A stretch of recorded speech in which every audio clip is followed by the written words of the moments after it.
Okay, so in this video lecture, I want to talk briefly about the theme of man versus nature.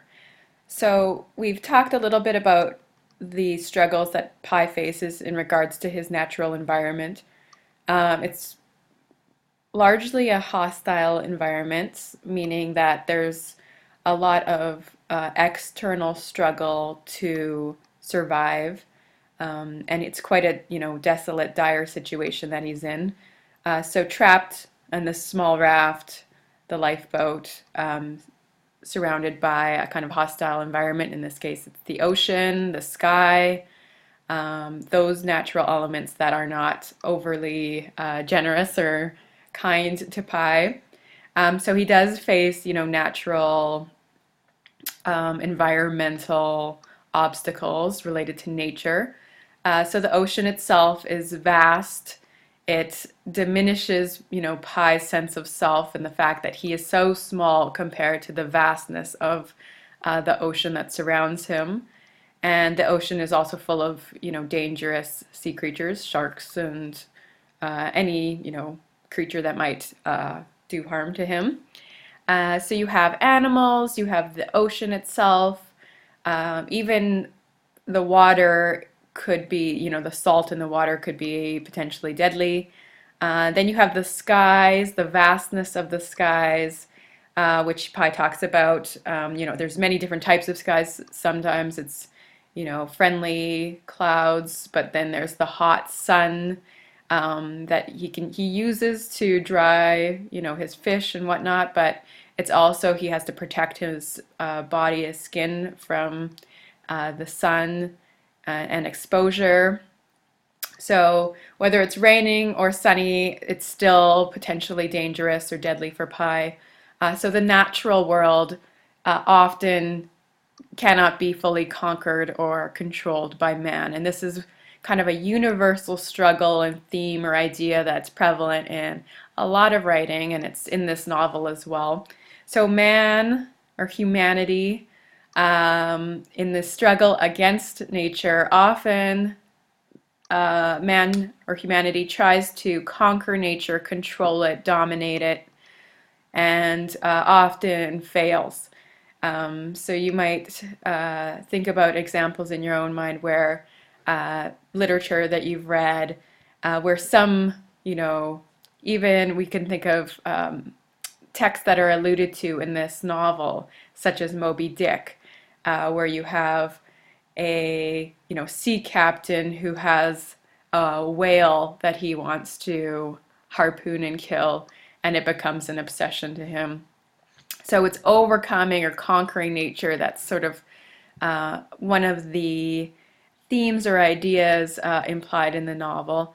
And then Pi, he realizes that, he doesn't really have a chance of conquering nature. He has to kind of work with nature in a lot of ways. And he recognizes his own sort of minuscule, he's like a speck of sand in an entire beach of, sand. So he sees his own insignificance in the larger scheme as well. So it's kind of a humbling process or experience for him. So nature is definitely antagonistic. Nature could also be represented by Richard Parker. So as a wild animal, he Richard Parker kind of can be a representation of the natural world that Pi also has to learn to control or work with.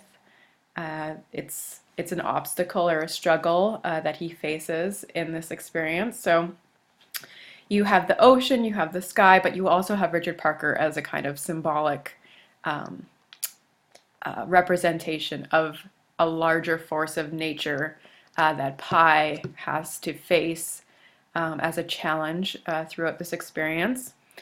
And, humanity's relationship with nature is often one of struggle, often struggling to conquer it, but in many respects, there is this also sense of beauty or awe that humans experience in nature. So you think about how we're drawn to, the natural world, to things that are larger than us, that we learn to revere and respect or are astonished by natural spectacles in nature.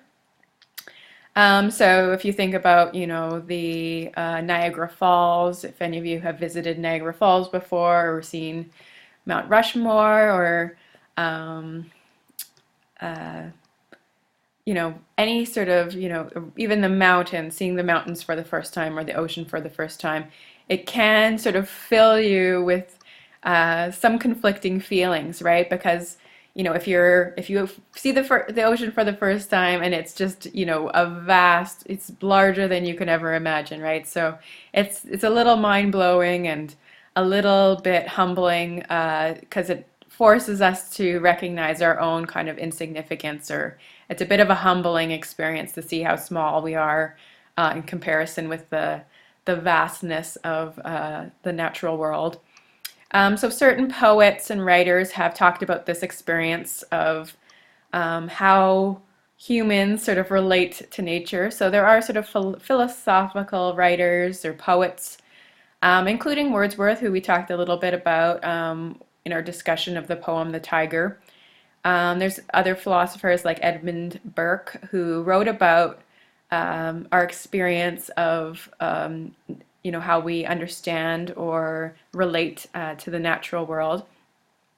And both those individuals sort of wrote about or understood nature as something that astonishes us in its greatness or vastness, and it inspires in humans mixed emotions. We see nature as beautiful on one side, as something we enjoy looking at, but on the other side of that, there's also a measure of fear and a recognition of our own smallness, our own, how insignificant we are in the larger, grander scheme of things.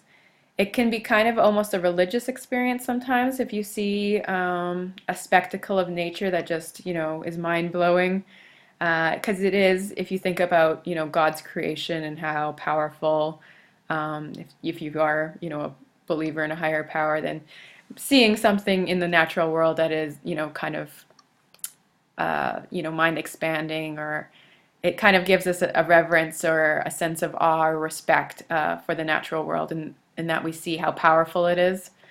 So if anybody has been out swimming in the ocean and knows how powerful those tides are, or has experienced, just how dangerous nature can be, and how, insignificant or powerless we really are against it, it is kind of fills you with awe or fear. And I think, Richard Parker does the same thing for Pi. Richard Parker is beautiful on the surface, and a very attractive animal, physically, a magnificent creature to look, and he observes Richard Parker's skill at hunting. But at the same time, it is a creature that kind of makes Pi fearful, and he sort of feels insignificant or powerless against Richard Parker. But he has to learn how to conquer or control nature. So Pi does this through learning how to fish. So he's able to use the ocean. He's not intimidated by it anymore, and he's able to provide for himself through it. He has to build the raft and protect himself from the natural environment, from the skies that threaten him from above. And then he has to learn how to tame Richard Parker and conquer nature that way as well. So he's got this ferocious creature that's terrifying and beautiful at the same time, and he has to learn how to control it, or else it's going to be the end of him. So basically, to overcome or conquer nature, that's also part of Pi's journey of experience as he experiences being lost at sea. So how to conquer or control or dominate nature. And in this struggle, there's also a confrontation with man's own nature. So when we talk about nature, you might also think about human nature. What is human nature? What do we have to sort of control or fear about ourselves? What do we have to learn to conquer or control within our own selves, our own nature, that we learn to sort of control as we grow older, or gain more mastery or maturity in life? So we might, we obviously, humans all have natural instincts, survival or animalistic instincts, our hunger, our thirst, our lust, our passion, our innate drives.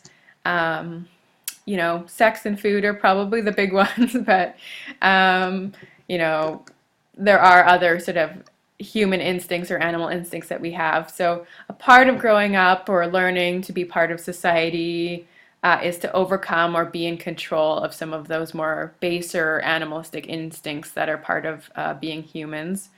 So if we all just gave in to our animalistic urges all the time, there would be no sense of civilization or society. So there does have to be order, there has to be rules, someone has to be in control.